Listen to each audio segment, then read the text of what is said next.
Hello, kindergarten teachers. This is the six weeks curriculum preview.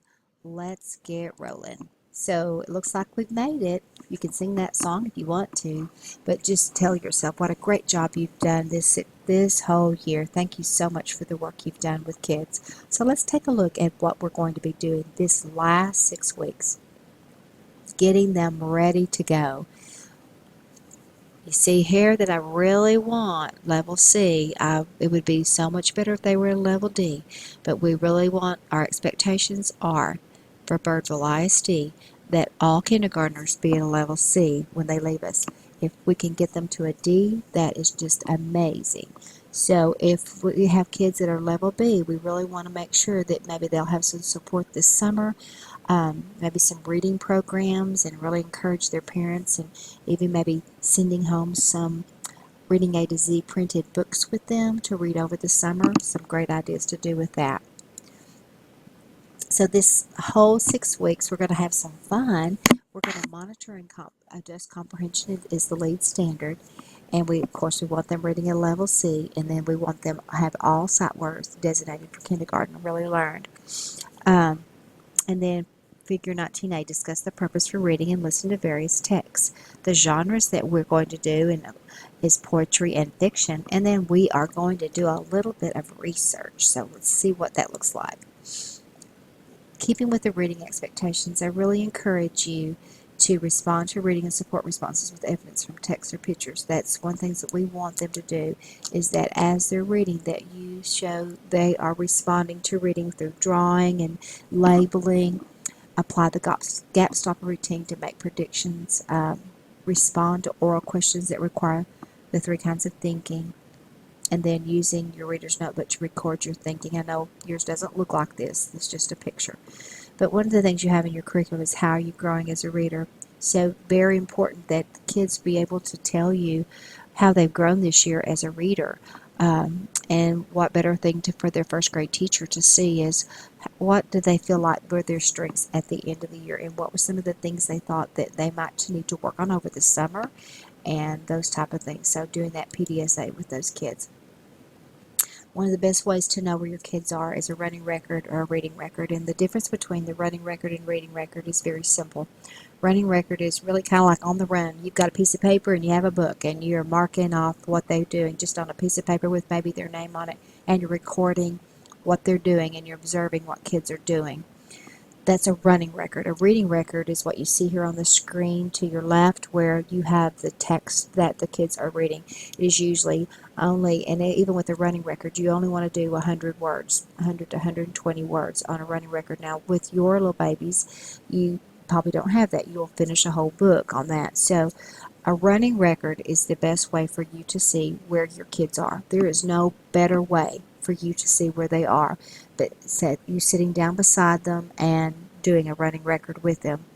Um, you have your running records in your treasures, and also I have available, if you'd like, I have some reading records that I have produced for the benchmark books. So if you'd like some of those, I'd be more than happy to share that file with you.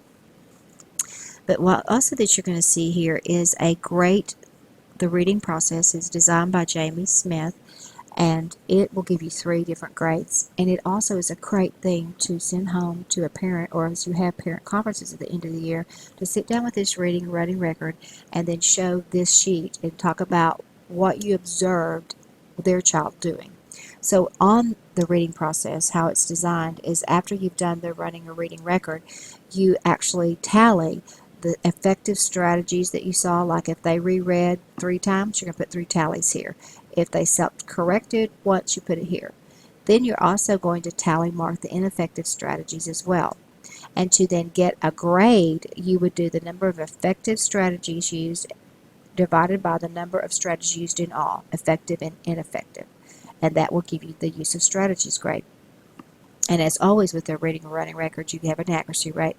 And then you might not want to do fluency at this time. You could do expression and intonation with them if you would like. Also, comprehension, you can get a comprehension grade. So you have 4 grades here where you could actually have a grade, 4 grades in one sitting. So running records are the best way for you to really know where your kids are.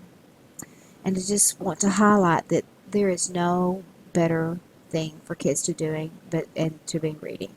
Um, they will never become a better reader unless we have them reading in their independent reading level in those just right books. And research tells us that they must read 60 minutes a day off and on throughout the day in that independent reading level to move a level up.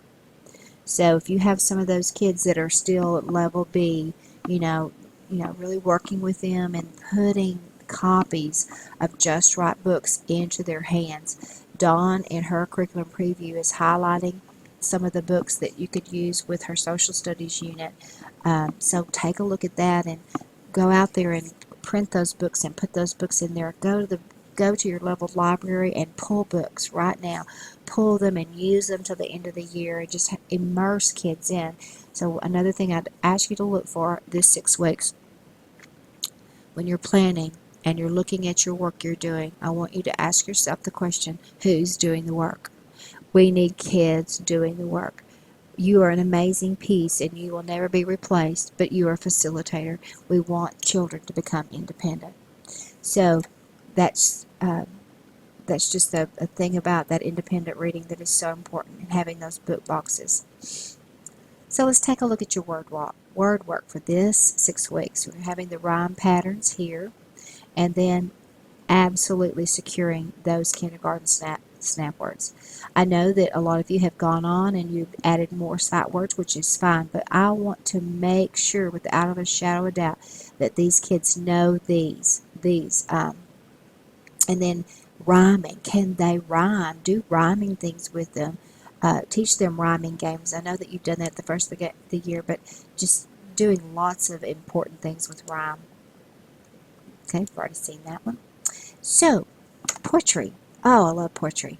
I know that you have your poetry book that I purchased for you, Kids Poems, teaching kindergartners to love writing poetry. But let's just celebrate poetry because actually it is National Poetry Month. April is your National Poetry Month. I'll talk about that in a moment. But I love these books that show and showcase authors that use poetry to show what they know about different things. And since we're researching this 6 weeks, this is a great way to show. And your librarians can really help you with poetry about great mentor texts to use with that as well. You have your Friday anthology poem, and I know they're hard, but you want to do 3 kinds of thinking. You want to do close reading with those 3 kinds of with your poems to really have kids really exploring poetry and writing about poetry.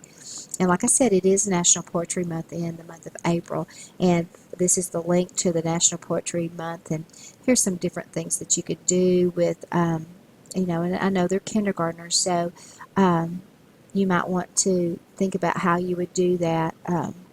But April 27th is actually Celebrate National Poem in Your Pocket Day.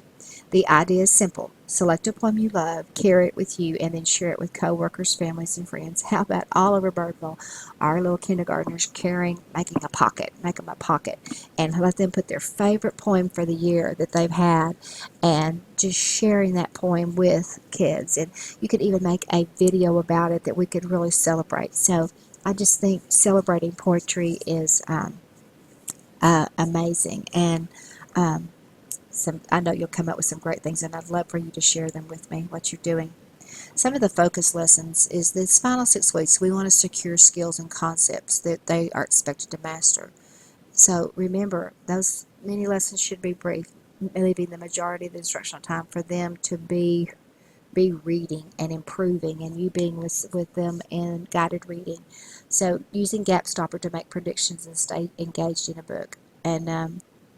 And then model and practice doing a quick picture walk through the book to generate questions about the topic and make predictions about what they've learned from the book.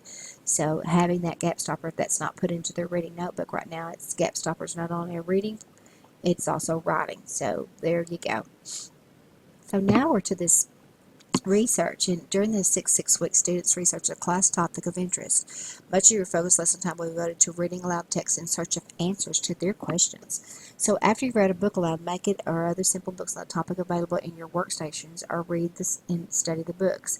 And then design that independent reading time where those kids are in that thinking about it. And, you might even find some things for listening. So, Dawn and I would really like for you to combine and really encourage you to combine this 6 weeks social studies and ELAR, town summer celebrations. Ask your librarian as you begin the research project with your kids, because in Birdville, kindergartens do the Super 3.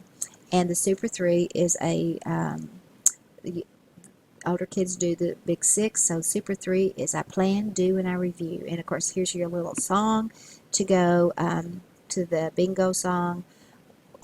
What do you need to do? Research. I have 3 steps to help me plan, do, and review. Plan, do, and review. Plan, do, and review. It's called the Super 3. How cute is that? Is really getting our kids to understand that they are researchers. So in the Super 3 research plan, students can find the answers to the following questions. What do I need to do? What do I need to find out? And what resources will I need to do? So that's that first thing. Plan with the following questions. What, who, where, when, why, and how. And then, what information can I use? How can I put my information together? So what I've done is I've gone to Dawn's curriculum unit overviews. Here are the type of questions that she has in your social studies. What types of buildings are in town? How many different stores are in a town? Why do we have rules? How do firefighters, police officers keep us safe? Oh, that's a great one. Why do people work?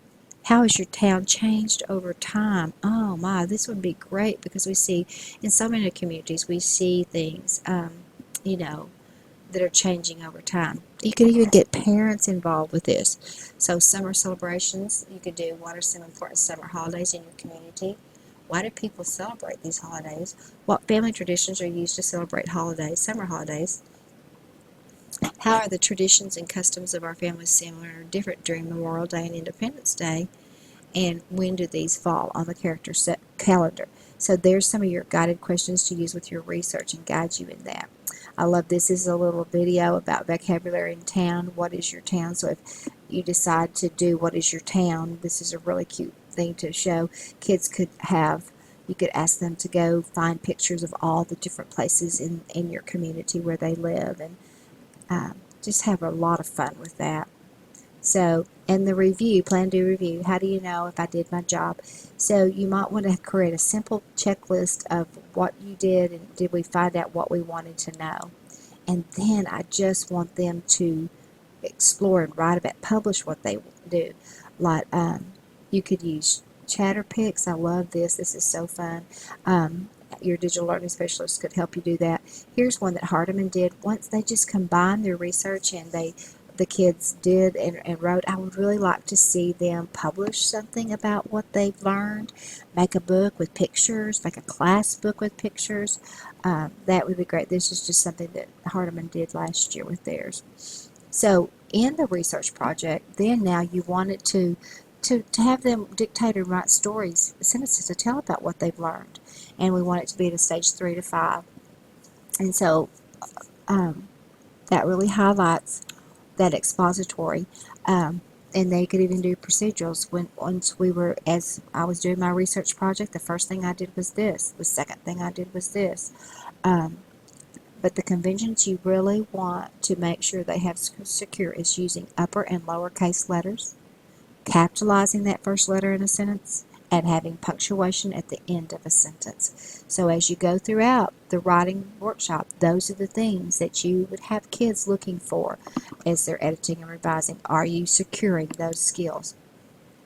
Your grammar for this 6 weeks is so much fun. I love to teach grammar. In your standards, it says to use and understand.